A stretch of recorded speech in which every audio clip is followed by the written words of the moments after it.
네, 안녕하세요. 반갑습니다. 네, 오늘은 나 스스로를 먼저 구원하라 라는 주제를 가지고 좀 말씀을 드리도록 하겠습니다. 제가 2016년도에 그 동탄의 파크자이라는 아파트를 분양을 했었는데요. 그때 이제 동네에 이제 중개업소를 운영하시던 사장님 한 분 알게 되었습니다. 내외가 함께 이제 중개사무소를 운영을 하셨었는데요. 제가 가면은 이제 항상 그 차를 대접해 주시면서 본인의 어떤 살아온 인생 스토리를 좀 이렇게 좀 자주 들려주곤 하셨습니다.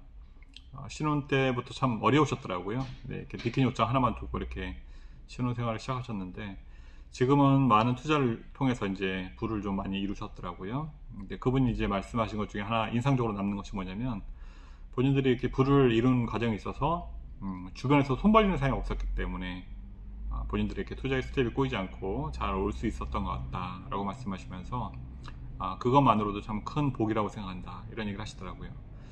저는 참 그 말씀이 인상 깊었습니다. 우리가 이제 어떤 투자를 위해서 시드를 모으다 보면 5천이든 1억이든 그 모으는 과정에서 순탄하지가 않잖아요.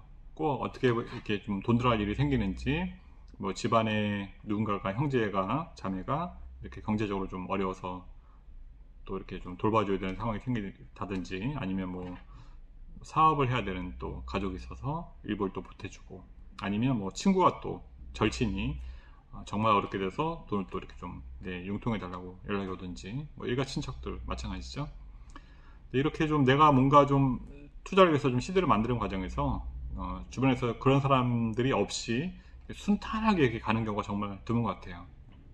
내가 지금은 비록 내 가족이든 일가 친척이든 친구든 누군가가 나에게 돈을 요구하지 않는다 하더라도 앞으로 그런 일이 또 없으리라고는 또 장담할 수 없잖아요. 그러니까 그런 일이 생겼을 때 우리는 어떻게 머릿속으로 이제 이렇게 좀 공식처럼 좀 새겨야 될 것인가, 어떤 것들을 새겨야 될 것인가, 이런 것들을 좀 말씀을 드리고 싶은 거거든요.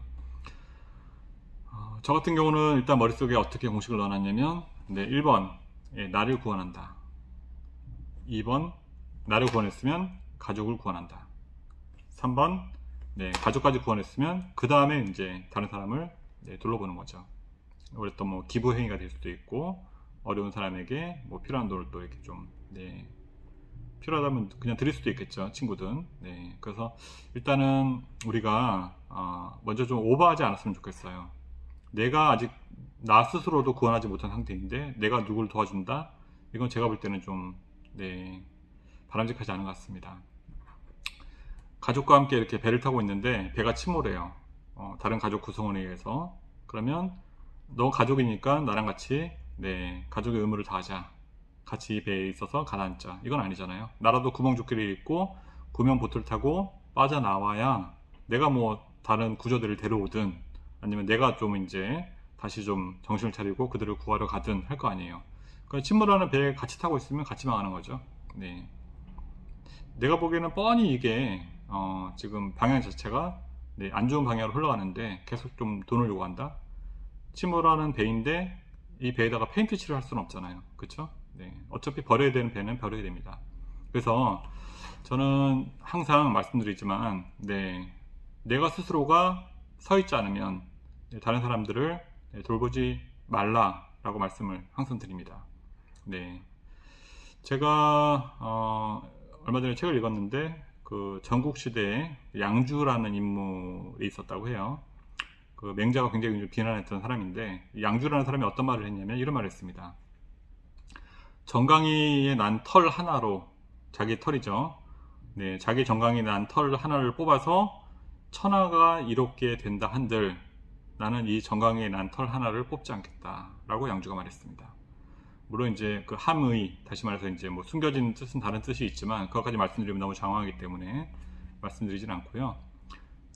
내가 내 몸에 난 털 하나를 뽑아서 천하를 이롭게 한다 하더라도 난 내 털 하나를 뽑지 않는 것이 더 좋은 선택이라고 생각한다. 그 털 하나가 더 소중하다는 얘기죠, 천하보다. 그 사람이 이기적으로 되려면 이 정도는 돼야 됩니다. 우리는 너무나 다 나약해요. 심약하고 약합니다. 마음이 많이 흔들리고, 평소에 이런 것들을 좀 공식처럼 넣어놓지 않고 시뮬레이션을 하지 않으면 딱 그 상황에 맞닥뜨리게 되면 대부분의 경우는 분열에 빠집니다. 내가 내 소중한 돈을 지켜야 되지만 그래도 내가 천륜을 버릴 수는 없지 않나, 이렇게 해가지고 이제 도와주고 돈이 계속 이제 물처럼 새나가는 거죠. 어느 철학자가 이런 얘기를 하더라고요. 네, 세상에서 가장 치사한 것이 가족이라고. 네, 그래서 가족이라는 것이 사실은 제 생각은 이렇습니다. 뭐 인연이 가장 깊게 닿아 있는 관계이긴 하지만 어쨌든 각자의 인생이거든요. 그래서 스스로를 먼저 구원하기 전까지는 그들이 웬만하면 좀, 네, 그 상황을 버틸 수 있다라고 하면 일단은 외면하시는 것이 좋습니다. 네, 제가 뭐 사실 어떤 냉혈한적인 사람이라서 이런 말씀드린 게 아니고 사실 저도 약간 쉽진 않아요. 네, 하지만 저도 그렇게 못 살지만 옳은 건 옳은 것이기 때문에 말씀을 드리는 거거든요. 네, 많은 분들이 그런 여러 가지 뭐 가족 간의 관계, 친구의 관계 이런 것들에 휘둘리다가 인생이 훅 가거든요. 네, 그러니까 그렇게 하지 마시고 좀 머릿속에 공처럼 넣어 두시면 좋을 것 같아요. 그래서 일단은 주변의 어떤 그런 상황들을, 뭐 친구들 보면은 항상 이렇게 좀 보면 그런 친구들이 있어요. 이렇게 빌려주기도 안 빌려주기도 애매한 그런 금액을 좀 요구하는, 160만 원만 빌려달라고. 그냥 애매하잖아요. 아예 그냥 5천이라면 딱 단칸에 거절하겠는데, 뭐 어떤 그런 관계부터 시작해서 어쨌든 내가 목표로 하는 어떤 시드를 만드는 데 있어서 네, 좀 걸림돌이 될 만한 것들은 조금 내가 좀 어떻게 보면 좀 냉정한 그런, 네, 사람으로 취급받는 한이 있더라도 일단 내 소중한 그런 시드를 잘 지키는 것이 좋습니다. 그래서 이런 인생이 저는 참 좋은 인생, 잘 사는 인생이라고 생각합니다. 주변에서 너는 참 이기적이야, 야 너는 어떻게 너 생각만 하냐, 너밖에 모르냐, 너 참 세상 얄밉게 산다, 이런 말을 들으면 저는 속으로 이렇게 생각합니다. 나 무조건 잘 살고 있구나. 네, 그게 그냥 공식이에요. 그래서 이기적으로 살아야 됩니다. 네, 이기적으로 살아야 되고 자신 위주로, 내가 먼저 구원이 돼야 되잖아요. 내가 먼저 바로 서야 됩니다. 내가 서지 않았는데, 내가 스스로가 구원되지 않았는데 누굴 돌봐요.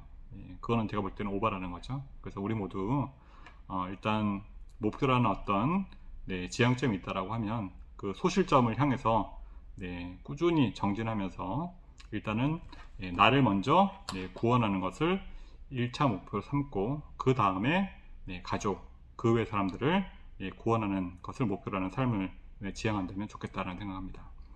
네, 오늘도 긴 영상 시청해주셔서 감사드리고요. 네, 다음에 또 유익한 영상으로, 네, 찾아뵙도록 하겠습니다. 시청해주셔서 감사합니다.